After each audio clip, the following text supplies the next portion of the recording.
Assalamualaikum warahmatullahi wabarakatuh. Teman-teman, jumpa lagi sama Idol di channel Cak Dul Official. Seperti biasa, saya pasti menemui orang-orang yang punya kisah, kapasitas, karir, dan berbagai macam kapabilitas yang mereka miliki ya. Kali ini saya ketemu sama Ketua DPD Partai Nasdem Kota Probolinggo, Mas Haji Zulfikar Imawan. Assalamualaikum. Waalaikumsalam, Mas Eko. Ketemu Mas. Iya. Kok tambah glowing? Ya, bukan glowing ini, karena sudah sering kena sikap. Kemarin nyalak Mas. Ya, alhamdulillah nyalak. Nah, mungkin kita hari ini, malam ini, Ya, gimana Mas Eko, sehat? saya agak kurang sehat beberapa hari ini memang. Iya. Putih semua ya? Meninggalkan dunia hitam Mas. Oh, gitu. Mas Iwan. Ya. Ini kan lagi musim memasang-masangkan figur untuk kontestasi Pilkada 2024. Anda termasuk salah satu pentolan partai yang punya wakil di DPR. Kan begitu ya Mas Iwan? Betul. Nah, apa sih Mas yang Anda harapkan model kepemimpinan di Kota Probolinggo ke depan ini? Ya, kita ketahui bersama tentunya sebagai partai politik yang berkiprah sudah 14 tahun ini, Partai Nasdem di Kota Probolinggo.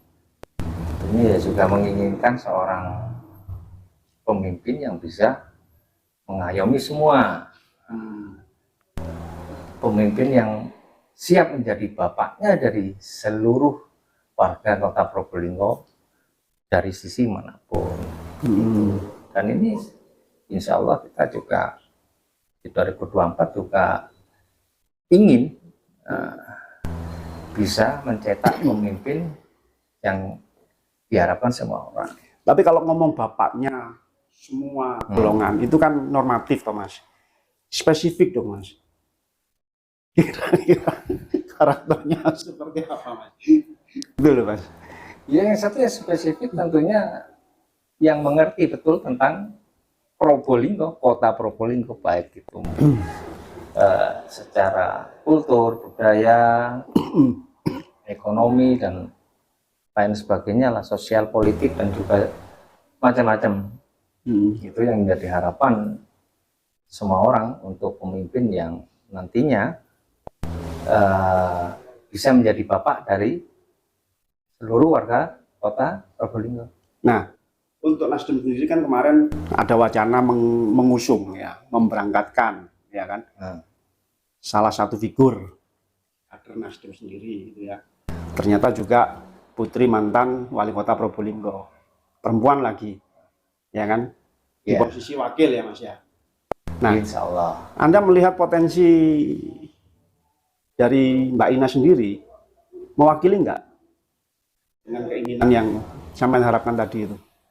Tentu kita udah menimang dan juga kita menimang itu menimang ini menimbang kalau menimbang begini, kalau menimbang begini. Nah, tentunya kita juga melihat potensi-potensi kader-kader Nasdem. Nah, yang terpenting beliaunya ini siapapun figur kader Nasdem yang akan kita nanti berangkatkan, ini ya yang jelas sudah melalui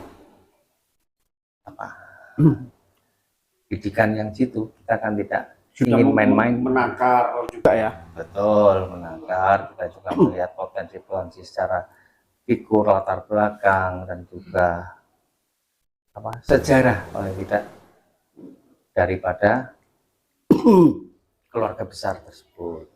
Kalau mungkin ada nggak alasan lain memilih figur dari Mbak Ina ini Mas?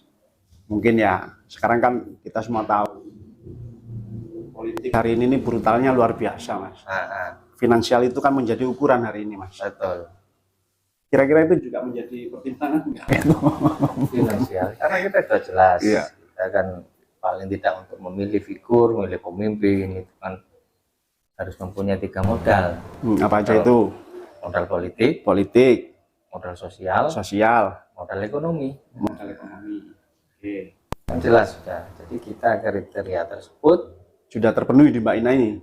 tentunya sudah terpenuhi oleh kader kita, dalam hal ini Mbak Ina yang memenuhi untuk kriteria tersebut.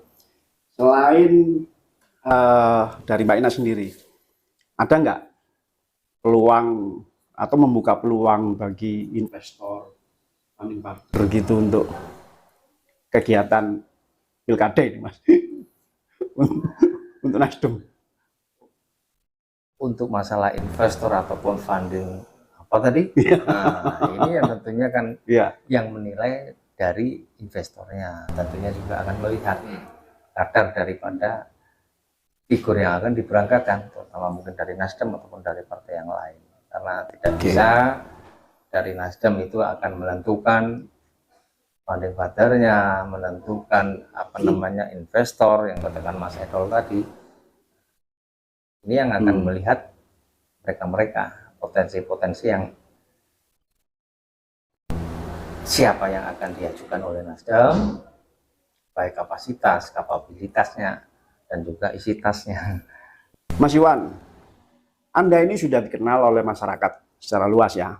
Tahun 2018 kemarin Anda sempat mencalonkan diri bersama Fernanda. Dan karakter Anda, kalau dengan karakter dan budaya masyarakat Kota Probolinggo kayaknya kan cocok, seneng guyon, ya. Kemudian juga kalau urusan politik sudah.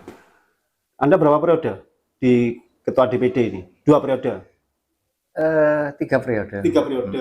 Artinya sudah nggak bisa ini lagi ya, nggak bisa dianggap enteng lagi. Artinya kalau ngomong smart ya, karena memang orang yang suka guyon itu biasanya memang orang-orang cerdas. Kenapa bukan Anda sendiri yang maju, Mas? Tentunya alasannya kan, apa? kita kan juga mengukur baju. Kita udah pernah ikuti konstelasi pilkada kemarin 2018, tentunya dengan beberapa pengalaman yang sudah kita jalani kemarin.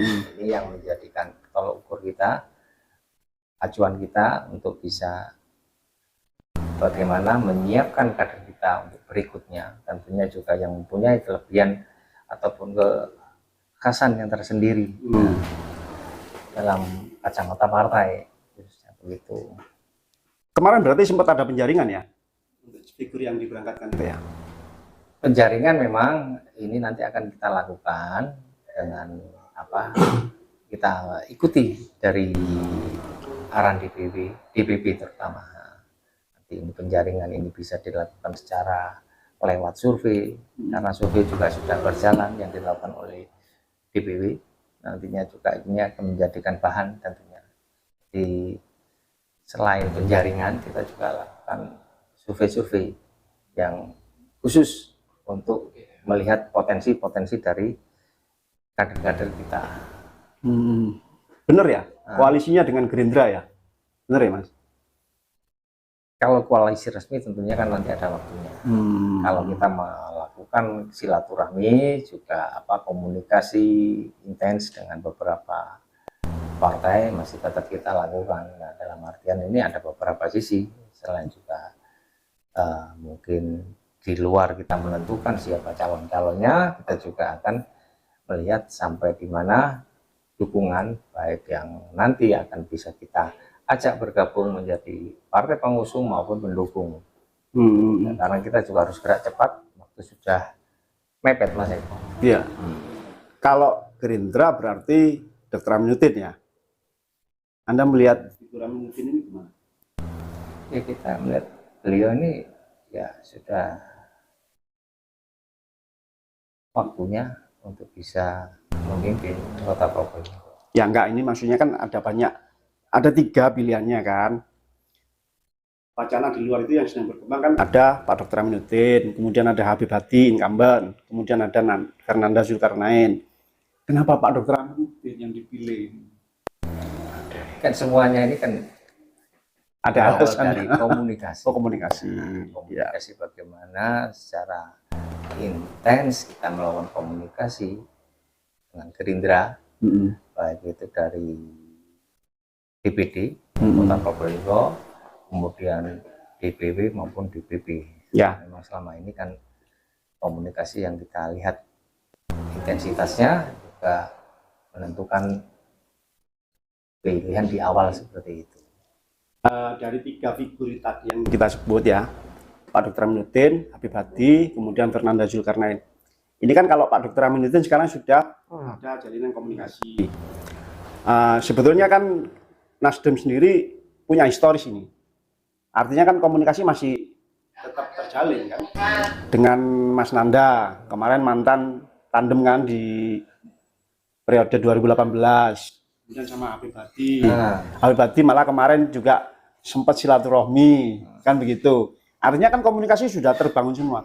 Atau mungkin komunikasi dengan Pak Dr. Aminuddin ini jauh lebih lama sebelum keduanya, sebelum kemarin ada Habib. Iya, kita sampaikan tadi. Iya. Ya, komunikasi kita semua baik. Kita hubungan komunikasi dengan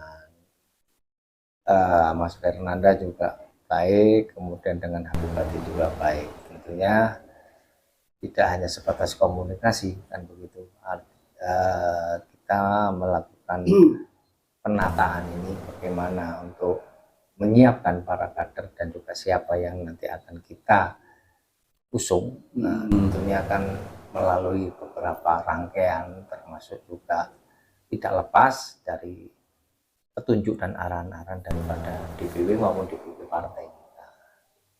Masing-masing juga punya kans yang bagus, punya kans yang ya memenuhi syarat lah. Mereka juga punya pengalaman, seorang para politisi yang mempunyai basis dan basis partai yang kuat dan juga masa yang kuat. Ya, kemarin itu masyarakat Probolinggo ada yang bilang begini nih, komunikasi dengan kepala daerah, ya kan? Ini memang agak kurang begitu. Siapa itu? Masyarakat. Saya kan jurnalis, Mas. Ya. Saya kan orang jalanan juga, menyerap informasi yang ada di lapangan. Komunikasi ini agak tersumbat, ya. Nah, kira-kira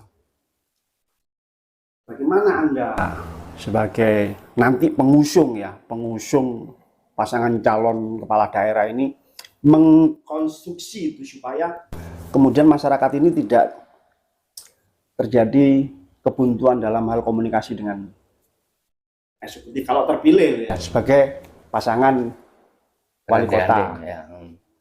Gimana Anda mengkonstruksi ini, Mas?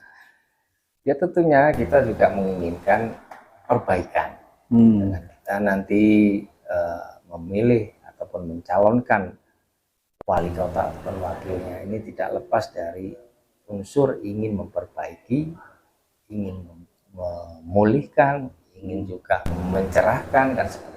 Sesuai dengan konsep gerakan perubahan. Nah, di sini kita melihat ada yang memang perlu diteruskan, perlu diperbaiki, yang perlu nanti kita ambil yang positif dari para pemimpin atau kepala daerah yang lama. Jadi kita tidak bisa memvonis apa yang disampaikan, katanya masyarakat menilai kepemimpinan yang lama kurang begini, kurang begitu. Ini hak daripada masyarakat yang Anda sendiri menilai kemarin gimana? Memang menjadi suatu PR bagi kita. Karena kita juga mempunyai kursi di DPR, yang punya wakil 3 anggota dewan yang memang mengalami hal yang sama seperti itu, yang juga disampaikan kepada partai. Tentunya ini yang juga menjadi PR ke depan, evaluasi menyeluruh bagaimana kita harus bisa memilih pemimpin yang mempunyai kapasitas dan kapabilitas yang betul-betul mumpuni. Jadi komunikasi itu mencair gitu ya? Gitu ya, yang diharapkan gitu ya, komunikasi ini lancar gitu ya? Ya, harapannya nggak ada. Jadi karena seorang pemimpin ini kan juga pembantu rakyat. Apa jaminan Anda terhadap figur yang Anda berangkatkan nanti supaya bisa mengakomodir hal-hal yang seperti tadi? Ya, jaminan memang tentunya kita sebagai partai politik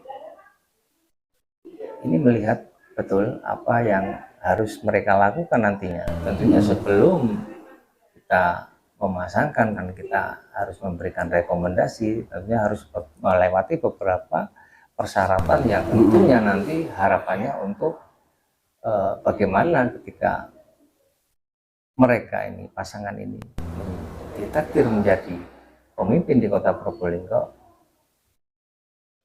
bisa memberikan kepastian terhadap apa yang akan mereka janjikan, apa yang mereka sampaikan, tentunya untuk pembangunan Kota Probolinggo lebih baik. Jaminannya ya hanya itu, kepercayaan kita, ukuran kita melihat dari figur yang akan kita berangkatkan. Gitu ya, Mas Iwan? Iya. Oke, Mas Iwan, ini pertanyaan terakhir, titipan juga ini sebetulnya dari teman-teman COD ya, para rekanan ini, Mas Iwan, ya. Periode kemarin itu beberapa teman rekanan merasakan kesulitan untuk bekerja, mendapatkan pekerjaan di Kota Probolinggo. Ke depan ini, ya lagi-lagi kalau memang nanti pasangan yang Anda usung ini terpilih, gitu ya. Bagaimana Anda kemudian membuat satu sistem gitu ya, supaya rekanan ini apa yang akan Anda usulkan ini pada calon yang Anda usung ini, supaya rekanan ini nggak cuma ngablo ya kalau bahasa kita, jadi benar-benar bisa bekerja totalitas mengabdi untuk kotanya sendiri. Gimana Mas Iwan? Kenapa Mas Eko harus mengerucut kepada urusan infrastruktur dan rekanan? Nah, memang tugas daripada kepala daerah ini kan juga luas, tidak hanya membangun fisik, juga membangun mental, membangun yang lain-lain. Tentunya banyak yang harus dilakukan. Tetapi ketika pertanyaan itu menyangkut ke spesifik kepada kebijakan itu iya, kebijakan ini tentunya juga kita tidak sepenuhnya bisa menyalahkan kepala daerah ataupun wakilnya, karena untuk pemerintahan ini strukturnya juga melibatkan anggota DPRD, yudikatif, legislatif. Nah, ini yang tentunya termasuk dengan para rekanan. Ya, kita tetap harus sering komunikasi gitu loh. Karena mungkin selama ini juga tersendat apa yang menjadi hambatan daripada rekanan, apa yang menjadi keluhan dari rekanan. Karena masalah rekanan ini tidak serta-merta melihat bahwa ini kesalahan daripada pemerintah, kesalahan daripada rekanan, karena semuanya ada regulasi yang mengatur bagaimana untuk masalah proyek, masalah tender dan sebagainya sudah diatur sedemikian, dan tentunya ini harus bisa disikapi oleh semua pihak termasuk rekanan. Kesiapan rekanan ini untuk bisa turut partisipasi di pembangunan di Kota Probolinggo tentunya juga harus mereka melengkapi dengan persyaratan-persyaratan administrasi dan lain-lainnya. Kualifikasinya. Nah, terkait nanti tidak pernah mendapatkan jatah kan begitu intinya. Ya, sering luput itu sering luput. Ya. Nah, ini kan harus kita lihat secara menyeluruh bagaimana rekanan ini sampai saat ini sudah menyiapkan sarana prasarananya, kelengkapannya dan sebagainya. Ketika ini kita tidak siap untuk bisa ikut di atmosfer yang banyak persaingan dan semuanya itu harus melalui aturan-aturan yang jibun lah bahasanya, dan akhirnya ini jangan sampai menjadikan alasan daripada pemerintah khususnya kepala daerah ataupun siapa bahwa ini menjadi karena rekanan di kota tidak siap. Karena padahal pemerintah daerah itu punya kewajiban loh meningkatkan kapasitas mereka kan. Nah, memang harus kita duduk bersama, harus dibuka komunikasi. Apa akan menjadi hambatan daripada rekanan? Kita memang harus bisa mengutamakan rekanan daerah yang dalam hal ini yang benar-benar memang memenuhi persyaratan. Jadi mungkin kita harus bisa meninggalkanlah apa yang kemarin zona nyaman, dan kita ini bisa seenaknya ketika sudah ada komunikasi dekat dengan kepala daerah ataupun dengan siapapun, ini menjadi prioritas. Nah, sekarang tidak bisa eranya begitu. Karena kita ikuti prosedurnya, aturannya yang berlaku terkait dengan rekanan ini yang selama ini masih sering terhambat komunikasi. Ini harus kita perbaiki. Ada aturan yang memang kemarin itu menjadi problem sendiri ya, terutama ketersediaan 20% dari nilai anggaran yang harus tersedia di rekening. Nah, aturan ini ternyata juga tidak berlaku di ada juga daerah yang tidak memberlakukan itu, gitu loh, Mas Iwan. Ya. Menurut Anda ini gimana ke depan? Ya ini kita akan mestinya nanti kita harus kumpulkan rekanan-rekanan terutama ya, kita komunikasikan apa yang menjadi keluhan ya terkait masalah aturan-aturan yang memang setiap daerah tidak sama ya. Ada yang memang harus memberlakukan ya, enggak ada gitu. Disaldo dulu sekian untuk menjadi jaminan. Ini sebetulnya sudah ada sejak dulu, mulai ada jaminan bank, referensi bank, ini sebetulnya sudah ada. Nah, tinggal bagaimana kita bisa mengatur pola ini, sebetulnya mudah sekali. Tapi nanti ke depan ruang untuk rekanan lokal ini lebih ya wajib itu lebih luas ya. Ya, gitu ya. harus. Itu janji partai Anda yang akan diaplikasikan melalui calon Anda yang barangkali nanti perlu juga digarisbawahi Mas Eko. Kemarin itu saya lihat kan juga semua, tidak hanya Kota Probolinggo mengalami hal yang sama terkait masalah infrastruktur, terutama akhirnya rekanan daerah merasa tidak punya pekerjaan.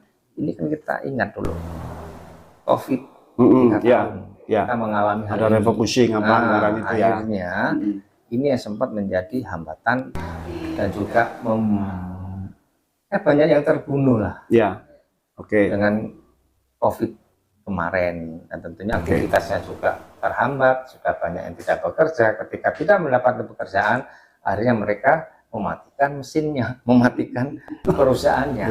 Hebal. Oke. Ya. Oke, Mas Iwan. Kayaknya udah cukup komunikasi malam hari ini ya.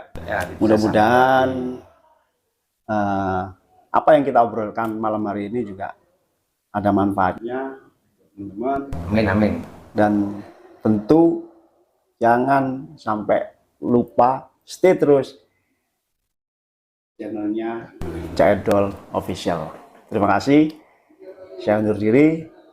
Assalamualaikum warahmatullahi wabarakatuh. Waalaikumsalam warahmatullahi wabarakatuh.